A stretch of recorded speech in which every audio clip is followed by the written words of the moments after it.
अस्सलाम वालेकुम। है गैस कैसे ठीक ठाक। वेलकम टू मोहम्मद जान अकेडमी। हाँ डियर स्टूडेंट्स, आज हमने स्टार्ट किया है बॉटनी बीएससी या बीएस लेवल। तो आज हमारा पहला लेक्चर है बॉटनी से रिलेटेड। मैं ज़्यादा बात नहीं करता क्योंकि हमारा आज का टॉपिक थोड़ा सा लेंथी है। बॉटनी का हमारे पास जो फर्स्ट चैप्टर है वायरसेस के हवाले से वायरस के बारे में हम स्टडी करते हैं। लेक्चर नंबर 1 बॉटनी के जो सेशन हमने स्टार्ट किया इसका लेक्चर नंबर 1 है। लेक्चर का नाम है डिस्कवरी ऑफ वायरस। चूंकि वायरसेस को हम बॉटनी के पोर्शन में पढ़ते हैं तो वायरस की क्या डिस्कवरी है। डियर स्टूडेंट्स, याद रखना वायरस खुद क्या भला है, जानदार है, नहीं है, लिविंग है, नॉन लिविंग है, इस हवाले से आज मैं कोई बात नहीं करता क्योंकि हमारा टॉपिक खुद ही बहुत बड़ा है डिस्कवरी ऑफ वायरस। वो हम नेक्स्ट लेक्चर्स में पढ़ते हैं। फ़िलहाल आज के हद तक आप इतना ही समझे कि जो आपके पास वायरसेस है ये नॉन सेलुलर स्मॉलेस्ट पार्टिकल्स होते हैं जो न्यूक्लिक एसिड और प्रोटीन से बने हुए हैं। सिर्फ डीएनए और प्रोटीन से या सिर्फ आरएनए और प्रोटीन से बने हुए हैं, बस इतना ही काफ़ी है। डिस्कवरी के बाद फिर हम वायरस का वो क्या कहते हैं पूरा प्रॉपर्टी सब कुछ पढ़ते हैं। तो viruses are smallest non cellular particles entities bodies which are composed of nucleic acid and protein. असल चीज़ है वायरस की डिस्कवरी। डियर स्टूडेंट्स, याद रखना वायरस की डिस्कवरी में बहुत सारे साइंटिस्ट ने काम किया है। अक्सर स्टूडेंट्स के लिए मसला होता है, कोई कहता है विनोस्की ने वायरस को डिस्कवर किया, तो कोई कहता है स्टेनले ने वायरस को डिस्कवर किया, कोई कहता है एरिले ने वायरस को डिस्कवर किया। इसका क्या कंसेप्ट है, कितने साइंटिस्ट है, उन्होंने क्या काम किया है, सारा का सारा इस लेक्चर में क्लियर होने वाला है। तो आपकी तवज्जो चाहता हूँ। Discovery of virus. वायरस की डिस्कवरी में बहुत सारे साइंटिस्ट हैं, कुछ को मैंने स्किप किया हुआ है, उनका इतना अहम काम नहीं है। मैं स्टार्ट करता हूँ एडवर्ड जेनर से। एडवर्ड जेनर वो एक साइंटिस्ट था जिसने हमें एक इशारा दे दिया वायरसेस के हवाले से। एडवर्ड जेनर के ज़माने में एक बीमारी फैल गई थी स्मॉल पॉक्स के नाम से। जिस्म पे दाने पैदा होते थे, वो दाने ब्रस्ट होते थे, तो डेंजरस डिजीज़ था स्मॉल पॉक्स एडवर्ड जेनर के ज़माने में। तो उस दौरान उसने देखा ये वबा की तरह फैल रही थी स्मॉल पॉक्स। लेकिन एक औरत ऐसी थी जिसकी जिस्म के ऊपर कोई स्मॉल पॉक्स का कुछ सिम्टम ही नहीं था। तो एडवर्ड जेनर ने गौर किया, वो औरत जो है गाय पालने वाली औरत थी, उसके हाथों पे छोटे कुछ दानों के निशान थे लेकिन उसको स्मॉल पॉक्स नहीं हुआ था। तो उसने गौर किया एडवर्ड जेनर ने, जो लोग गाय पालते हैं, गाय से दूध निकालते हैं, उनको एक किस्म की बीमारी होती है, जिस्म पे दाने आते हैं, उसको कहते हैं काओ पॉक्स। तो जिस औरत को काओ पॉक्स हुआ था उसको स्मॉल पॉक्स नहीं हुआ था। औरत को काओ पॉक्स हो गई थी, स्मॉल पॉक्स नहीं हुई थी। तो एडवर्ड जेनर को ये बात इच कर गया कि इस काओ पॉक्स का स्मॉल पॉक्स डिजीज़ के साथ कुछ ताल्लुक है। तो इसने क्या किया, एडवर्ड जेनर ने एक 8 साल का बच्चा उठाया और काओ पॉक्स के जो दाने थे उसके सैप उठाया और उस 8 साल के बच्चे में उसने इंजेक्ट किया। जब इंजेक्ट किया, जो 8 साल का बच्चा था वो कुछ वक्त के लिए बीमार हो गया, बुखार हो गया, उसको बुखार अटैक हो गया। लेकिन तकरीबन कुछ हफ्तों के बाद वो बच्चा ठीक हो गया। काओ पॉक्स की डिजीज़ उसमें इंजेक्ट किया, काओ पॉक्स उसको हो गया, कुछ हफ्तों के बाद वो सेट हो गया, सेहतमंद हो गया। फिर एडवर्ड जेनर ने उस बच्चे में स्मॉल पॉक्स के जरासीम डाल दिए, बच्चे को कोई बीमारी नहीं हो गई। तो पहली दफ़ा वैक्सीन का कंसेप्ट आ गया, वायरसेस की वैक्सीन का, कि ये जो बच्चा था स्मॉल पॉक्स से ये वैक्सीनेटेड हो गया। तो काओ पॉक्स की वजह से वो वैक्सीन हो गया। अब देख ले, वुक्का काओ को कहते हैं ग्रीक में, इसी वुक्का से वर्ड वैक्सीन निकला हुआ है क्योंकि पहली दफ़ा हमने बच्चे को वैक्सीन किया एडवर्ड जेनर ने, बच्चा वैक्सीनेटेड हुआ। और वैक्सीन का कंसेप्ट भी यही है। फॉर एग्जांपल कोई वायरस है जो किसी किस्म का डिजीज़ पैदा करता है, हम उस वायरस का कमज़ोर जरासीम बॉडी में इंटर करते हैं या ऐसा जरासीम बॉडी में इंटर करते हैं जो मज़ीद रेप्लिकेशन न कर सके, तो हमारी बॉडी में वो वायरस आ जाता है, कमज़ोर वायरस, तो हमारा बॉडी उसके खिलाफ एंटीबॉडीज़ तैयार करता है, उसको मार देता है। अब उसको मार दे दिया, कुछ वक्त तक बंदा बुखार रहता है क्योंकि जरासीम आ गया है, लेकिन बीमार जरासीम था, हमारे बॉडी ने उसको मुकम्मल तौर पर ख़त्म कर दिया। लेकिन अभी हमारे बॉडी के अंदर उसके ख़िलाफ़ एंटीबॉडीज़ है, स्पाइक अड़े हैं। अभी अगर ख़तरनाक जरासीम भी आ जाए, ऑलरेडी सिपाही मौजूद है, उसको ख़त्म कर देते हैं। हम कहते हैं बंदा वैक्सीन हो गया, वैक्सीनेटेड है। वैक्सीन का कंसेप्ट यही है। तो पहली दफ़ा एडवर्ड जेनर ने क्या किया, इस स्मॉल पॉक्स से उस बच्चे को वैक्सीन करवा दिया। तो आपके पास जो असल में स्मॉल पॉक्स है वो भी वायरस से पैदा होता है, फैलता है। काउ पॉक्स है वो भी वायरल डिजीज़ है। तो एक कंट्रीब्यूशन था, कोई ख़ास डिस्कवरी में काम नहीं था। स्टार्ट हमने एडवर्ड जेनर से लिया। फिर एक साइंटिस्ट था चार्ल्स चैम्बरलैंड। चार्ल्स चैम्बरलैंड वो साइंटिस्ट था जिसने एक फ़िल्टर पेपर बनाया। उस फिल्टर पेपर का नाम है पोर्सिलीन फ़िल्टर पेपर। वो फ़िल्टर पेपर के अंदर इतने छोटे सुराख है जिससे बैक्टीरिया पास नहीं हो सकता, इसलिए इस पोर्सिलीन फ़िल्टर पेपर को हम बैक्टीरियल फ़िल्टर पेपर कह सकते हैं। चार्ल्स चैम्बरलैंड ने एक फ़िल्टर पेपर बना लिया और उसने एक और एक्सपेरिमेंट किया। जो बाहुले कुत्ते होते हैं वो किसी बंदे को जब काट ले, उसके थूक से हमारे बॉडी के अंदर, ब्लड के अंदर एक ऐसा जरासीम बॉडी में जाता है जिससे इंसान का नर्वस सिस्टम डैमेज होता है, इंसान अजीब हरकतें करता है, उसका मेंटल अप्रोच ख़त्म हो जाता है। वो इंसान को प्यास लगती है, उसको पानी से डर लगता है, आग से डर लगता है। जो रेबीज़ असल में वायरस है जो बावले कुत्ते काटने से हमारे बॉडी में आ जाता है। तो इस चार्ल्स चैम्बरलैंड ने जो फ़िल्टर पेपर बनाया था, इससे बैक्टीरिया फ़िल्टर नहीं हो सकता है, बैक्टीरिया इधर ऊपर रह जाता है। लेकिन चार्ल्स चैम्बरलैंड ने क्या किया, कुत्ते काटने से हमारे बॉडी के अंदर जो बीमारी पैदा होती है, उसने क्या किया, जो कुत्ता है, बावला कुत्ता है, उसके थूक को इस फिल्टर पेपर से गुजार दिया। उसने ये सोचा कि शायद बैक्टीरिया की वजह से ये डिजीज़ हो जाता है। अगर बैक्टीरिया है तो बैक्टीरिया रह जाता है, तो इसको फिर से इस पास शुदा थूक को अगर हम अपने बॉडी में इंटर कर ले तो रेबीज़ की जो बीमारी है वो नहीं होनी चाहिए। लेकिन जब इसने फ़िल्टर पेपर से उसको गुजार दिया, उसके बाद भी बॉडी के अंदर ये बीमारी पैदा होता था। तो इससे ये कंक्लूजन हो गया कि जो रेबीज़ की बीमारी है ये बैक्टीरिया से नहीं होता, एक वायरस से होता है, रेबीज़ वायरस, जिसको हम कहते हैं, आगे हम इसको डिटेल के साथ पढ़ते हैं। तो चार्ल्स चैम्बरलैंड का एक क्या कहते हैं, कंट्रीब्यूशन था। इसके बाद एक साइंटिस्ट है एडोल्फ मेयर, जर्मन साइंटिस्ट, इसने कुछ अच्छा काम किया।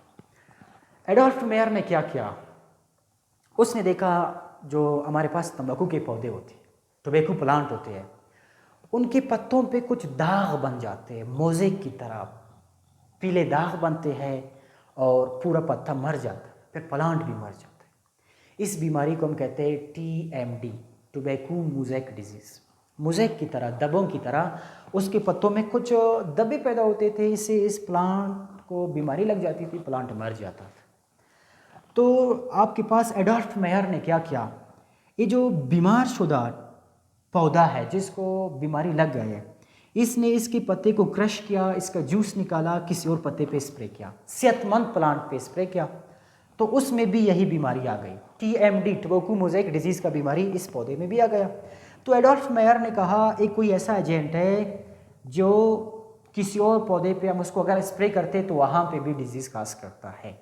लेकिन इसने ये नहीं बताया कि वायरस है, बैक्टीरिया है। इसने सिर्फ इतना ही बता दिया हमें कि एक कोई ऐसा एजेंट है जो हम किसी और प्लांट पे स्प्रे कर ले तो उसको भी डिजीज़ काज करता है उसके अंदर। तो एडोल्फ मेयर के बाद एक साइंटिस्ट है एवेनॉस्की।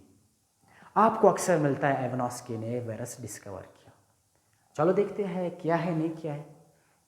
एवेनॉस्की के बाद जो साइंटिस्ट है, बड़े कमाल का काम उसी ने किया है। चलो देखते हैं एवेनॉस्की ने क्या किया। उसने इस डिजीज़ शुदा जो प्लांट जिसके अंदर डिजीज़ है उसके पत्ते से एक सेप निकाला, जूस निकाला, जिस तरह एडोल्फ मेयर ने निकाला था। लेकिन एवेनॉस्की ने एक कुछ एक्स्ट्रा काम किया। एवेनॉस्की ने कहा अगर ये बीमारी बैक्टीरिया से फैलती है, चलो मैं इस पे एक्सपेरिमेंट करता हूँ, वाकई बैक्टीरिया से होता है।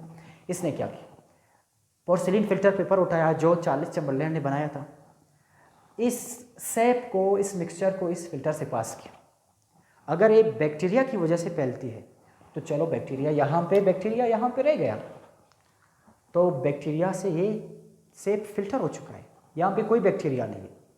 तो इसने जब इसको रब किया या स्प्रे किया सेहतमंद प्लांट के ऊपर, तो सेहतमंद प्लांट के अंदर फिर से TMD वाले डिजीज़ पैदा हो गया, उसमें मोज़ेक पैदा हो गया। तो एवेनॉस्की ने एक्सपेरिमेंट के बाद उसको झटका लगा कि चलो मैंने बैक्टीरिया को तो फिल्टर किया, तब भी डिजीज़ काज हो गया। क्या कंक्लूजन है? उसने 2 कंक्लूजन निकाले, बड़े अच्छे कंक्लूजन निकाले, लेकिन ये गलत साबित हो गए। कैसे गलत साबित हो गए हम आगे देखते हैं। एवेनॉस्की ने कहा मैंने बैक्टीरिया को तो फिल्टर किया है, तब भी डिजीज़ काज हो रहा है। 2 कंक्लूजन उसने निकाले। उसने क्या कहा, या तो बैक्टीरिया बहुत ही छोटा है जो इस फिल्टर से पास हो सकता है और मजीद डिजीज काज करता है, या तो फिर बैक्टीरिया यहाँ पे रह गया, फिल्टर नहीं हो गया, लेकिन उसने कुछ ऐसे टॉक्सिन छोड़ दिया जिससे इस सैप की वजह से पौधे के अंदर बीमारी पैदा हो सकती है। 2 कंक्लूजन निकाले एवेनॉस्की ने, उसने कोई डिस्कवरी नहीं किया है। आमतौर पर हमारे स्टूडेंट्स समझते हैं एवेनॉस्की ने डिस्कवर किया। हाँ, इसका बहुत बड़ा किरदार है, लेकिन असल कंसेप्ट उसने नहीं दिया। उसने क्या कहा, bacteria is very small pass through porcelain filter paper. उसने कहा बैक्टीरिया तो बहुत छोटा है, पास होता है, फिर से बैक्टीरिया डिजीज काज करता है, या तो फिर इससे टॉक्सिन पैदा होता है, वो टॉक्सिन मजीद बीमारी काज करता है। देख ले, are toxin produced by bacteria which causes TMD disease, tobacco mosaic disease पैदा करता है।